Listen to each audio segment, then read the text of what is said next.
juga untuk efisiensi atau waktu masa pemeliharaan. Perlu diingatkan bahwa benih yang berkualitas sudah pasti mahal, tapi benih yang mahal belum tentu berkualitas.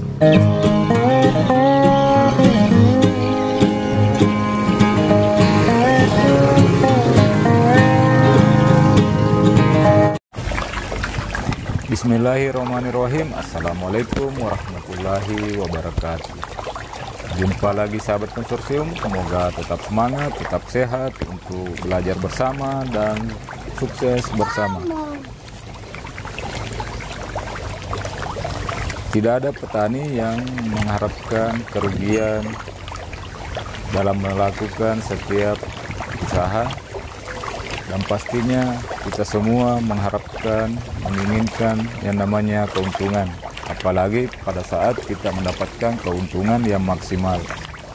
Tapi untuk mencapai target maksimalnya keuntungan kita, ada beberapa hal yang harus kita ketahui bersama sebelum mendapatkan masalah-masalah tersebut pada saat kita melakukan budidaya ikan nila sistem bioflok pada. Olehnya itu, bagi sahabat konsorsium yang masih pemula harus rajin mencari informasi-informasi pengalaman sahabat konsorsium yang sudah berpengalaman di daerah masing-masing, supaya bisa langsung mendapatkan margin keuntungan yang lebih besar dibanding hanya melakukan sendiri tanpa harus mendapatkan informasi dari orang lain. Jadi kita perlu mendapatkan informasi-informasi, pengalaman-pengalaman orang lain untuk dijadikan bahan pertimbangan pada saat kita mempraktikkan budidaya ikan nila sistem bioflok ini. Olehnya itu, pada konten kita kali ini, sesuai pengalaman kita di lokasi ini, sejak beberapa siklus sebelumnya, kita menyimpulkan 3 cara untuk mendapatkan keuntungan pembesaran budidaya ikan nila sistem bioflok.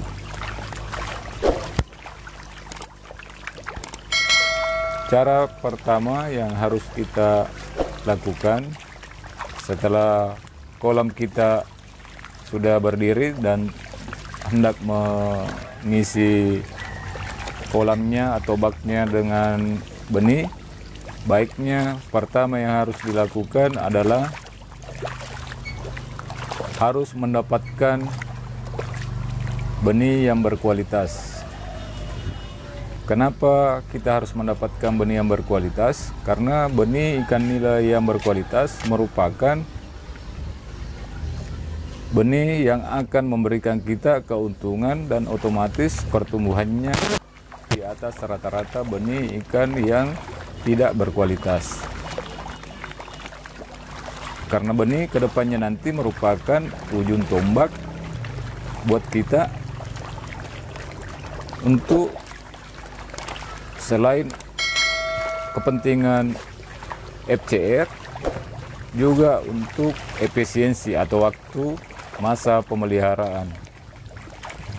Perlu diingatkan bahwa benih yang berkualitas sudah pasti mahal, tapi benih yang mahal belum tentu berkualitas.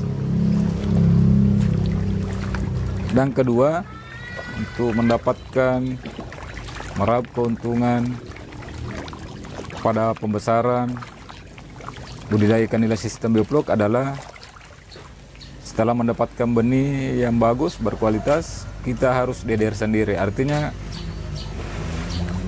lebih baik kita mulai dari benih ukuran yang kecil di atas larva sebagai latihan kita nantinya untuk menghadapi pembesaran. Karena pada saat kita mampu berhasil mendapatkan SR pada saat kita melakukan pendederan, insya Allah pembesaran akan bisa kita hadapi lebih gampang lagi dan tidak membuat kita stres ya. Karena saya lihat banyak di media sosial, grup WA, banyak sekali sahabat konsorsium yang stres karena kematian ikannya.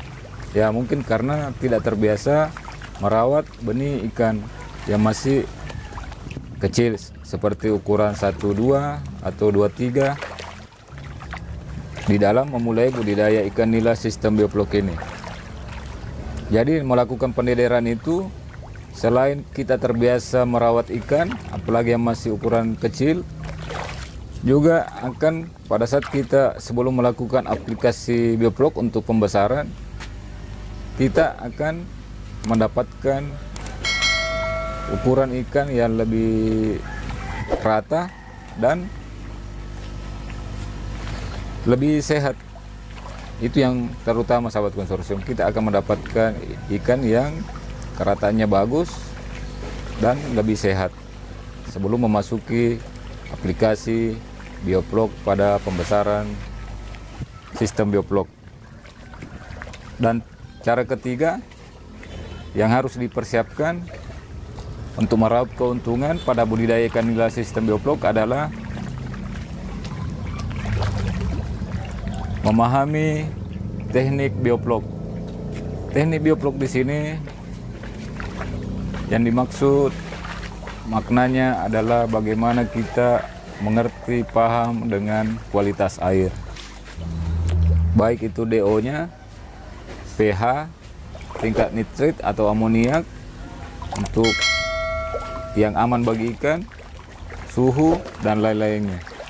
Jadi perlu untuk menjaga kualitas air itu harus ada manajemen kualitas air yang saling berkaitan juga nanti ke depannya dengan bagaimana kita sebagai petani budidaya ikan nila sistem bioflok bisa memanajemen pakan, karena pakan sangat berpengaruh sekali selain untuk memacu pertumbuhan ikan kita supaya cepat besar, cepat masuk pasar dan menguntungkan. Juga pengaruh yang terbesar dari pakan pada khususnya pada kolam atau bak kita, aquaculture kita, yaitu bagaimana pakan sangat mempengaruhi kualitas air kita. Jadi perlu manajemen pakan di dalam melakukan budidaya ikan nila sistem bioflok ini. Jadi saya harapkan sahabat konsorsium bukan menggurui atau bagaimana supaya kita tidak terpengaruh dengan pemberian pakan itu sebesar 3% dari biomasa ikan. Baik sahabat konsorsium, terima kasih telah menyimak sampai di sini. Semoga kita semua bisa sukses bersama dan tetap sehat. Wassalamualaikum warahmatullahi wabarakatuh.